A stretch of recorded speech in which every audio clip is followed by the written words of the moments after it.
a mom forces you to slow down, especially in that first year. No matter what you want to do or where you want to go, you probably need to feed the baby first and change their diaper, which takes anywhere from 15 to 30 minutes. There's a lot of sitting around and holding the baby, especially if they're a contact napper. Your day is filled with reading baby books, going on walks, nursing or pumping, washing bottles, rocking them to sleep, holding them while they sleep. And sometimes it can feel like you're running around all day, but also not getting anything done at all.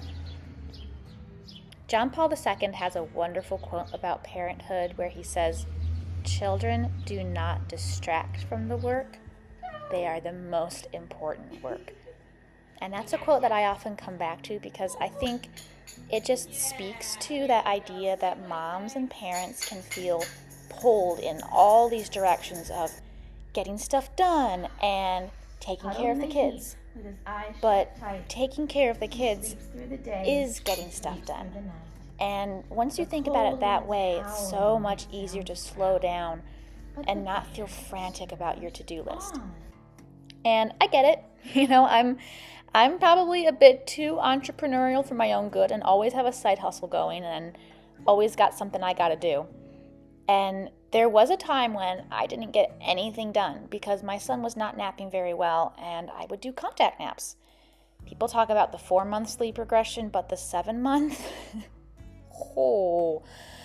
couple that with teething and you have some sleepless nights and slow days because you're just too darn tired. That's another reason why motherhood slows you down. You're tired. So anyway, here I am on a Friday, rainy day morning, and I didn't get dressed until around 9 a.m. My son is almost a year old now, and it just blows my mind. Motherhood is many quiet goodbyes and last times.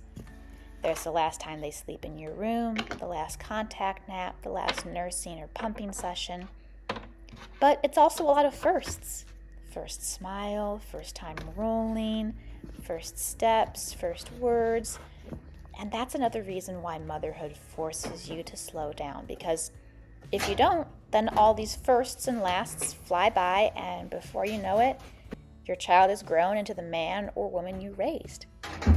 Sometime around when my son was born, I was talking to my mom about parenting philosophies and strategies, and she said something that's really stuck with me. She said, "You're not raising babies, you're raising adults." And that's just a beautiful way to think about it, I think.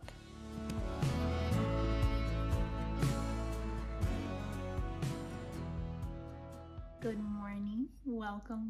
Thank you for spending this rainy, slow morning with me. It's about 10 o'clock right now, and I just got my son Adam down for a nap around 15 minutes ago.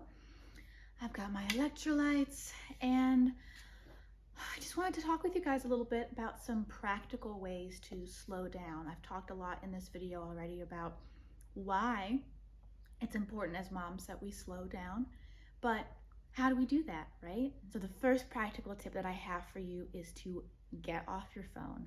I often find that the days where I'm on my phone less, when I'm more present with my son, those are the days that go by slower. And you might think, but I want the days to go by faster. And you might want to in that moment, but when all of the days go by that quickly, and then you just realize, wow, all the days went by and I missed it.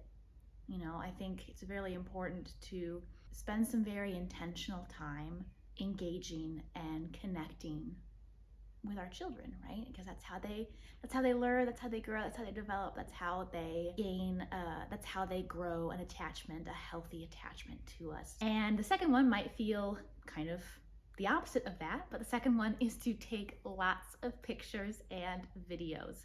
This is one of my favorite ways to slow down, or I guess revisit favorite moments of my son's childhood. Taking pictures, taking videos especially is just, it's such a beautiful way to capture those moments so that you've got them to look back on and it doesn't feel like they slipped you by. Number 3 kind of goes along with number 2, but it's to create a photo book.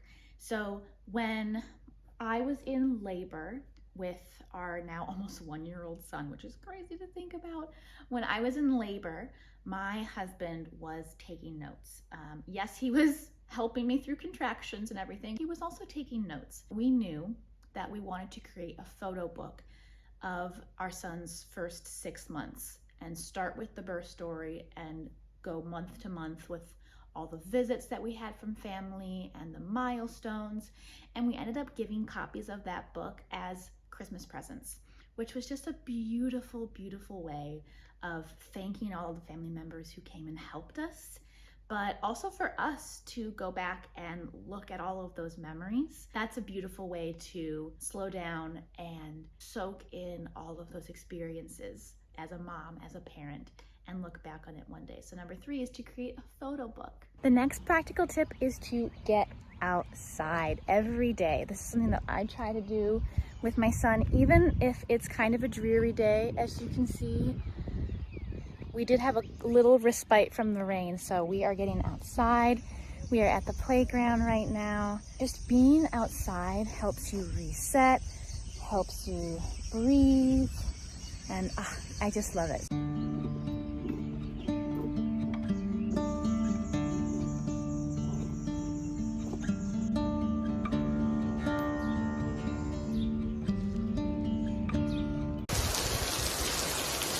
This is what happens when you try to go outside. We got caught in a little rainstorm. Luckily, we're under the pavilion. But yeah, we try to get outside every day. Sometimes that doesn't really go according to plan when you try to go outside every day. You get stuck in the rain. We were literally just playing right in that playground, and I felt a little bit of the sprinkles, and then I saw this wall of water just coming towards us. It was coming across the field here. I just saw this wall of water coming towards us. And so we got under the pavilion, but got a little wet along the way. It is literally 30 seconds later, and here's the sun. Here comes the sun, doo-doo-doo-doo. Here comes the sun. Are we ready, buddy?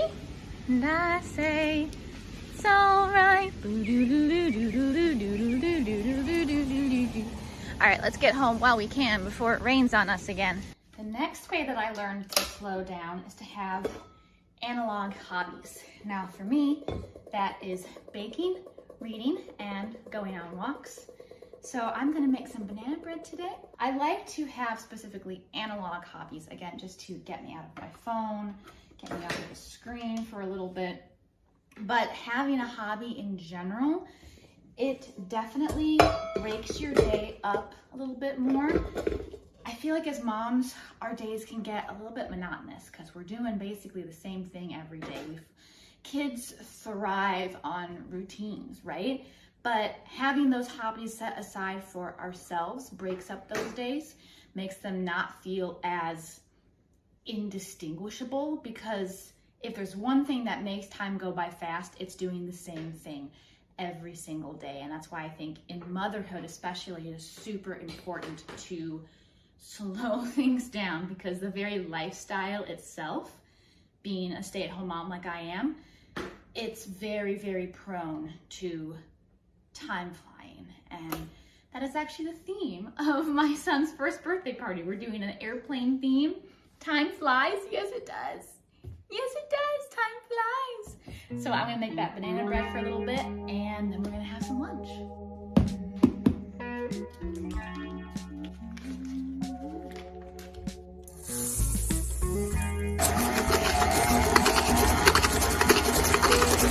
Trying to preheat the oven.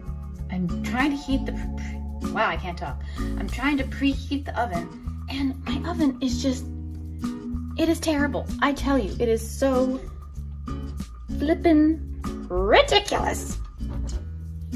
I try to press start to get it to preheat. Oh my gosh. Start.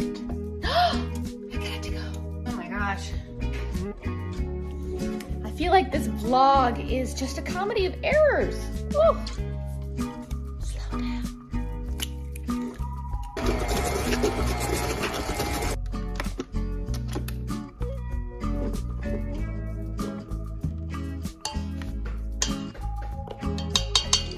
Does anybody else just triple the cinnamon in any recipe that they make? Like this recipe calls for half a teaspoon of cinnamon. I put in 2 full teaspoons of cinnamon, so here we go. Trying to adjust this shot, good Lord. Okay, there we go. Adam was really big on bananas for a while, so we got a lot of bananas. Now not so much, so we have a lot of bananas. So that's why I'm making banana bread. Mix. Woo! Flowers flying everywhere. Had to make your own sunshine. Now the sky is open light. Whoa, unpredictable as weather. She's as flighty as a feather. She's a darling. She's a demon. She's a lamb. Going in.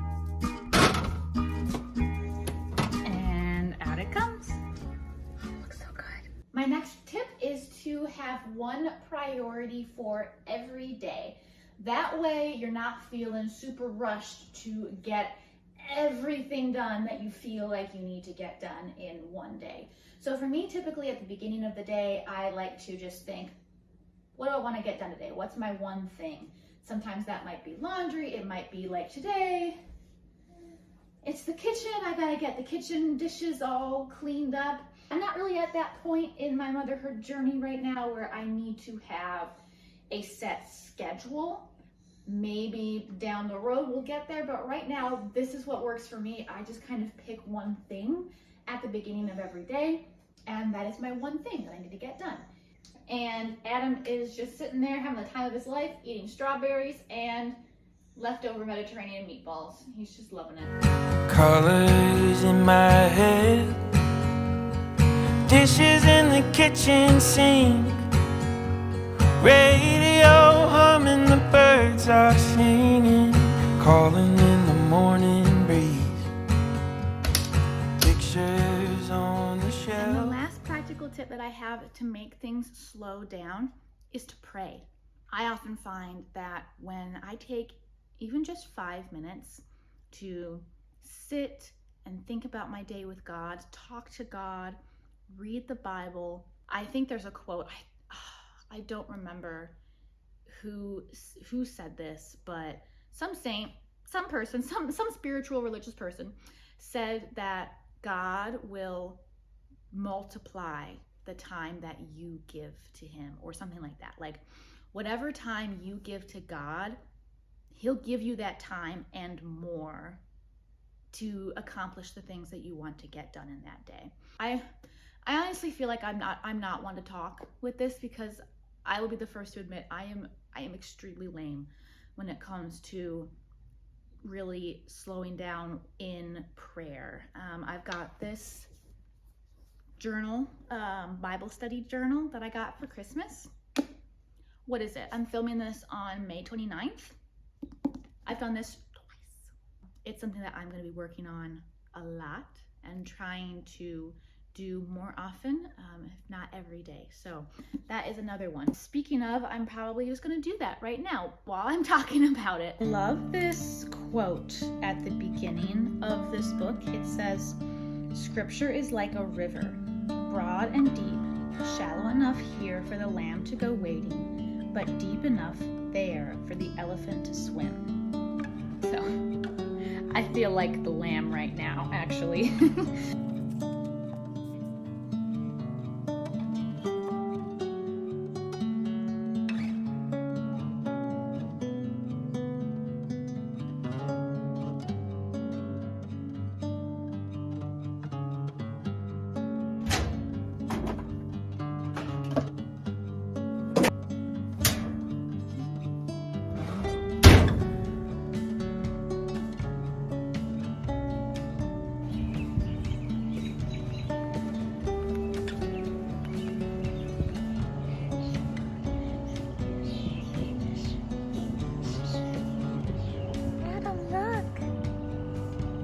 red cardinal.